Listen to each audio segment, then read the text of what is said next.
c'est Yémé Paye-Badiane. Je suis expert comptable, managing partner du cabinet CEC AXA, qui est un cabinet qui a été fondé en 2018. Donc, après une carrière de 18 ans entre des entreprises et une partie très longue, on va dire 11 ans, dans l'un des cabinets internationaux, où j'ai dû faire toute ma formation d'expert comptable, de contrôleur de gestion, de directeur financier. Donc, toute cette expérience capitalisée m'a permis de pouvoir organiser mon cabinet aujourd'hui, qui principalement sert les PME. Des PME, des filiales de multinationales, mais à 80% des PME sénégalaises. Des très petites, des petites. Et aujourd'hui, nous travaillons avec plus de vingtaine de collaborateurs avec des activités diverses. L'activité de base qui est la comptabilité, l'accompagnement en comptabilité, la gestion de la paie, l'assistance à l'organisation interne des cabinets, mais, des entités, mais également l'accompagnement pour les recherches de financement, l'accompagnement en matière de conseil juridique et fiscal. Donc, nous couvrons aujourd'hui tous les volets à travers nos activités au sein de 3 départements, principalement un département expertise comptable qui prend toute la partie et tout le volet expertise comptable, gestion de la paie, organisation comptable.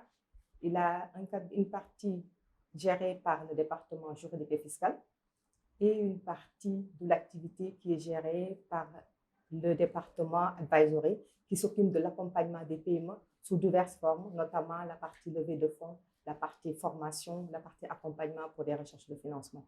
Donc, voici globalement nous ce qu'on fait aujourd'hui et qui nous permet de pouvoir, à chaque fois qu'on est dans une entreprise, de pouvoir couvrir l'ensemble des besoins de ces PME aujourd'hui.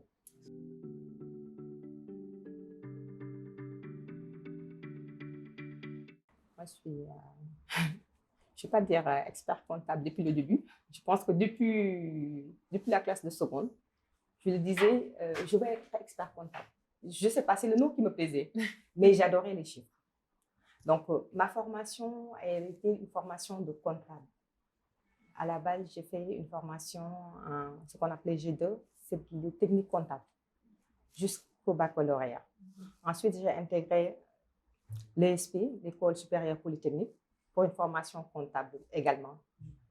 J'ai eu le DEC, j'ai eu le DSEC, c'est les diplômes supérieurs d'études en comptabilité et de gestion, et j'ai eu le DSC, qui est le diplôme d'État en comptabilité. Ensuite, j'ai intégré le CESAC pour faire le parcours de l'expertise comptable. Après l'obtention du premier diplôme qui est le DESCOCHEF, j'ai fait un stage de 3 ans au sein du cabinet de Deloitte, où j'ai travaillé avec mon mentor et mon maître de stage, qui était Thiaba Kamarassi, qui m'a formée sur le métier de l'expert comptable. Et j'ai eu mon diplôme en 2013. J'ai intégré l'ordre des experts comptables parce que étant déjà stagiaire, on est déjà dans l'ordre des experts comptables. Et j'ai fait mon diplôme de DECOFI, c'est le diplôme final pour avoir le titre d'expert comptable. Je l'ai eu en 2013, étant déjà dans le cabinet d'expertise comptable. Je faisais déjà l'activité d'expert comptable. Donc, je couvrais déjà tous les métiers de l'expertise comptable au sein du cabinet de Deloitte où j'ai fait 11 ans. En tant que contrôleur de gestion, directeur financier, directeur du département expertise comptable, qui m'a formée, on va dire, réellement à ce métier-là, parce que j'ai gravi toutes les marches pour arriver à ce stade-là, jusqu'à directeur, avec un mentor excellent, une femme excellente qui a permis aujourd'hui d'avoir, mais on va dire, qui m'a inculqué toutes les valeurs d'une bonne gestion, de la rigueur, de la qualité et de la persévérance dans le métier qu'on fait aujourd'hui. Donc, c'est ça qui m'a, on va dire, forgé dans le métier de l'expert comptable. Et en 2018, donc, j'ai décidé d'être à mon compte, donc avec le cabinet AFSA, donc, que j'ai créé. L'ensemble des collaborateurs avec qui je travaille donc, sont vraiment dans ce métier d'expert comptable. D'accord. Une dernière question. Pourquoi s'être spécialisée dans l'accompagnement des PME?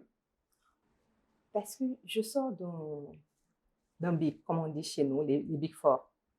Quand j'étais dans les Big Four, j'avais l'habitude de servir que des grands comptes, des multinationales. Quand je dis des grands comptes, vraiment des grands comptes. Et dès que je me suis lancée, mis à mon compte, j'ai vu qu'il y avait un besoin. Quand on est, on va dire, on vient de s'installer, les multinationales ne viennent pas vers vous. C'est vous qui allez voir les multinationales.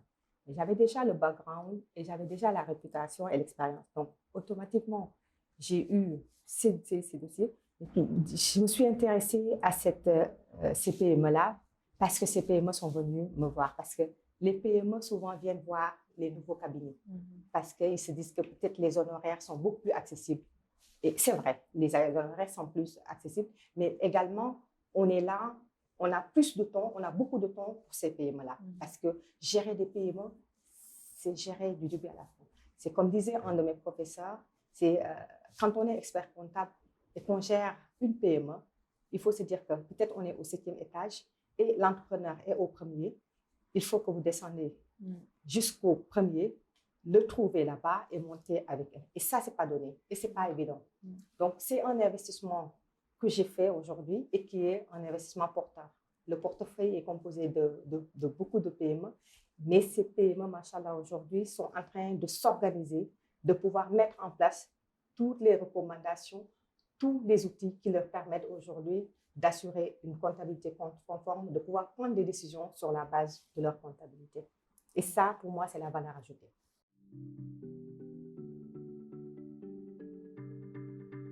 Tenir une comptabilité, on va parler en langage basique.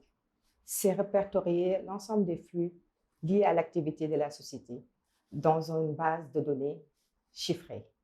Et quand on parle de mouvement, quand on parle de flux, c'est tous les flux qui ont des valeurs qui vont être répertoriés pour permettre à l'entreprise de pouvoir, à la fin d'une période, de sortir, de prévoir et de pouvoir délivrer des comptes. Faire une réduction qui permettra à des utilisateurs de pouvoir prendre des décisions sur cette base. Pourquoi on dit tenir ces comptes?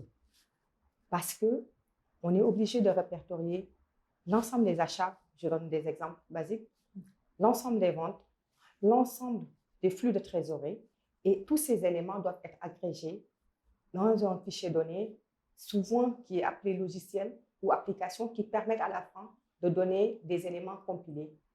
C'est ça qu'on appelle tenir ses comptes.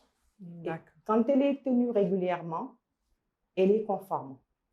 Et elle répond normalement à des spécificités, à des normes comptables. Et quand on parle de normes comptables, par rapport à notre environnement, on parle du système comptable OHADA. C'est ça qu'on appelle tenir des comptes.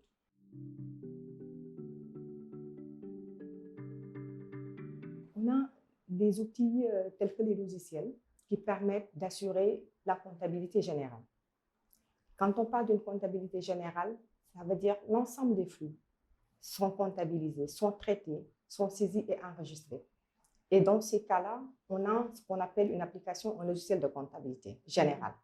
Ça permet à la fin d'une période de pouvoir générer des états tels que le bilan, le compte de résultat et générer d'autres types d'informations nécessaires à la prise de décision. En plus de cette comptabilité générale, on peut avoir une comptabilité beaucoup plus poussée qu'on appelle une comptabilité analytique ou une comptabilité de gestion, à savoir une affectation, une imputation de toutes les activités, de toutes les dépenses, de tous les flux à des départements ou à des activités qui sont déjà définies dans l'organisation interne d'une entité. Je donne un exemple. Je suis une entreprise de production. J'ai plusieurs types de produits. Je veux suivre la performance de chaque activité. Et dans ces cas-là, je définis une section analytique en se disant le produit A, le produit B. Et chaque produit, je dois suivre l'ensemble de ses revenus, l'ensemble de ses charges et pouvoir déterminer à la fin le résultat de cette activité. Ça, c'est une comptabilité de gestion. Elle est plus poussée. Elle permet d'avoir on va dire, une analyse beaucoup plus fine de l'information financière. Ça, c'est des éléments, on va dire, de base, des éléments, des outils de contrôle qui sont normés, qui sont aujourd'hui à la disposition et qui sont utilisés par beaucoup d'entrepreneurs. Il y a les outils très importants. C'est les outils budgétaires, les outils qui nous permettent de pouvoir faire les budgets, les prévisions. On a les budgets d'exploitation. Ça se fait souvent dans des entreprises, dans des PME, sur des tableurs Excel. On fait son budget d'exploitation qui permet à l'entrepreneur de faire une anticipation sur l'ensemble de ses revenus, l'ensemble de ses charges et de savoir quel est le résultat attendu pour son activité sur une période donnée. Et ça permet à chaque fois de pouvoir dire, est-ce que je suis performante? Qu'est-ce que je dois changer d'ici la fin de l'année pour arriver à ce résultat? On a également, toujours dans cette suivi plus poussé, le suivi de la trésorerie, le budget de la trésorerie. C'est le nerf de la guerre et pour moi, c'est l'élément le plus important, l'outil le plus important que doivent avoir les entrepreneurs. Parce qu'on rencontre souvent des problèmes de tension de trésorerie dans les entreprises, surtout dans les petites entreprises, parce qu'il n'y a pas une maîtrise des flux de trésorerie. On ne sait pas gérer son besoin en fonds d'exploitation. On ne sait pas exactement quelle est la somme dont l'entité a besoin pour pouvoir gérer ces décalages entre les revenus et les dépenses. Et ça, c'est des éléments qui, à chaque fois qu'on est dans une entreprise, on tend à voir qu'il y ait des problèmes. Et c'est là qu'on regarde souvent, est-ce qu'il y a une comptabilité? Et s'il y a une comptabilité, est-ce que derrière, il y a un suivi de trésorerie? Quand on a tous ces outils-là, il faut savoir prendre les bonnes décisions. Et pour prendre des décisions, il faut savoir analyser et il faut savoir suivre les prévisions et la réalité. La réalité est gérée au niveau de la comptabilité. Les prévisions sont gérées au niveau des budgets. Il faut que l'entrepreneur puisse, à chaque fois, selon une périodicité définie, mensuelle souvent, qui est la meilleure périodicité, de dire, je fais une comparaison entre le réalisé et le prévisionnel. De se poser des questions, pourquoi j'ai des écarts, surtout quand les écarts sont significatifs. Est-ce que c'est conjoncturel? Est-ce que c'est dû à un accident? Et de prendre les mesures idoines pour pouvoir corriger. Ça, c'est des outils qui permettent à chaque fois à un entrepreneur de pouvoir suivre ses finances, de pouvoir les gérer et d'anticiper sur les tensions de trésorerie, sur des problèmes de résultats inattendus.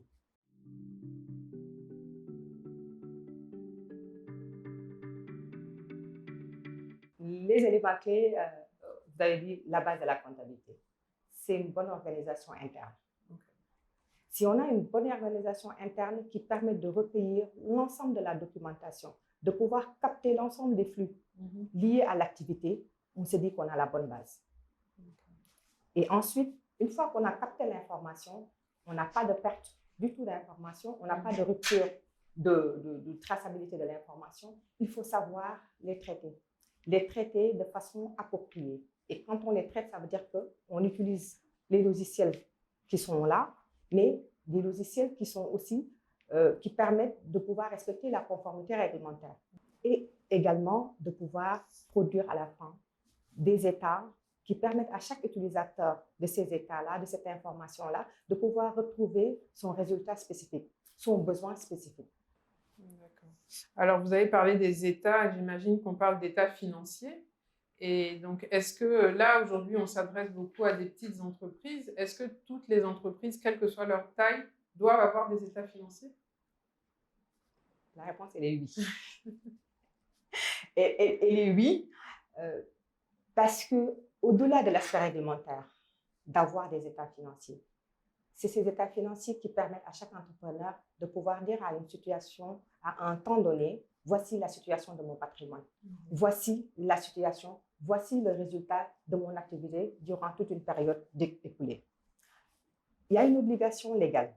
L'obligation légale, je vous ai dit tout à l'heure, il y a l'acte uniforme sur le droit comptable et l'information financière qui est prescrit par l'OHADA, qui dit que toutes les entités, sauf les entités qui sont exclues du champ, qui sont souvent les activités, les associations qui n'ont pas besoin pour l'instant de se conformer à cette réglementation, mais qui auront une réglementation sous peu, parce que c'est obligatoire d'avoir les comptes et d'avoir des états financiers, de pouvoir produire des états financiers.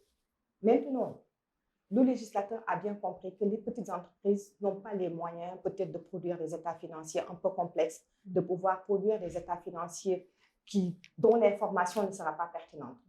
Donc, le législateur a défini des seuils. C'est ce qu'on appelle deux systèmes. Il y a le système minimal de trésorerie, c'est pour, on va dire, les petites entreprises, avec des seuils qui sont bien définis. Et les entreprises, on va dire, de taille normale, selon le législateur, c'est des entités qui ont plus de 100 millions de chiffre d'affaires. Et à chaque type de système, il y a des états financiers qui sont associés. Ok.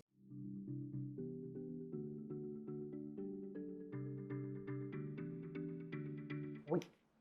Et c'est ce que je dis, d'où l'importance de pouvoir travailler avec des professionnels. Et quand on parle de professionnels, on parle des experts comptables. Des experts comptables aujourd'hui, ils sont incontournables. Nous sommes regroupés au sein de l'association des l'Ordre des experts comptables et comptables agréés du Sénégal. Et aujourd'hui, avec la législation qui est rentrée en vigueur depuis plus de 2 ans, une entreprise, une entité qui a plus de 100 millions de chiffre d'affaires ne peut plus déposer ses états financiers auprès de l'administration fiscale s'il n'a pas d'état financier accompagné d'une attestation de visa d'un expert comptable. Ce visa peut être délivré par l'expert comptable qui a tenu éditer les états financiers, mais également par son commissaire aux comptes. Donc, le professionnel maintenant est devenu incontournable. Mais au-delà de cet aspect, je dis tout le temps réglementaire, il y a un besoin de s'assurer que ton information comptable est conforme à la réglementation, mais également sincère et régulier. Et pour cela, il n'y a pas mieux que l'expert comptable qui assure la veille réglementaire, qui connaît toutes les règles nécessaires pour la reddition de comptes, dont la pertinence, la sincérité et la régularité sont demandées pour tous les partenaires de l'entité, à savoir les investisseurs, les apporteurs de capitaux, à savoir l'État, à travers l'administration publique, les institutions sociales, tous les partenaires, les organes de direction. Ce qui fait que si on n'a pas un expert comptable, on a du mal à délivrer les comptes qu'il faut. On a du mal, et la question que se posent souvent les entrepreneurs de taille moyenne ou de petite taille se disent le coût de l'expert comptable. Effectivement. Mais le coût de l'expert comptable est souvent moins cher que le coût de la non-qualité.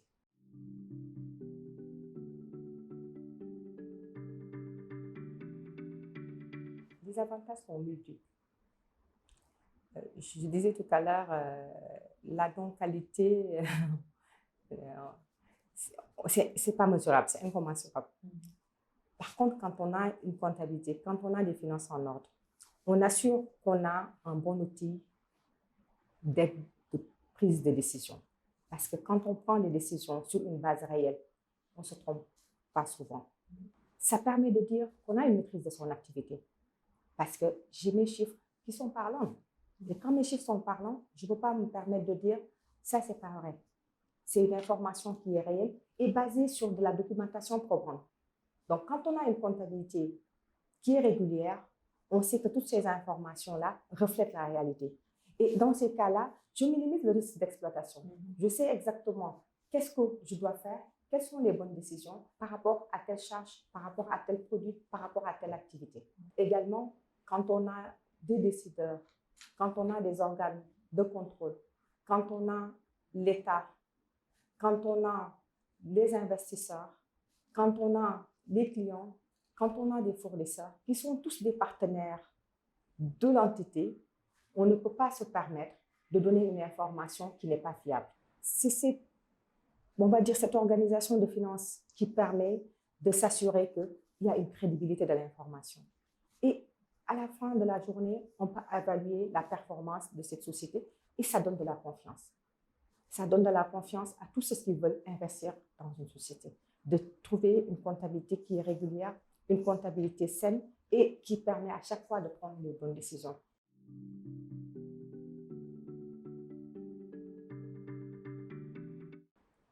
Un conseil, n'attendez pas le banquier ni l'investisseur pour vous demander des états financiers afin de pouvoir prendre des bonnes décisions pour vous. Tenez vos comptes régulièrement, ça vous permettra d'avoir des coûts moins chers pour la tenue de la comptabilité, mais également d'accéder plus simplement sur des financements.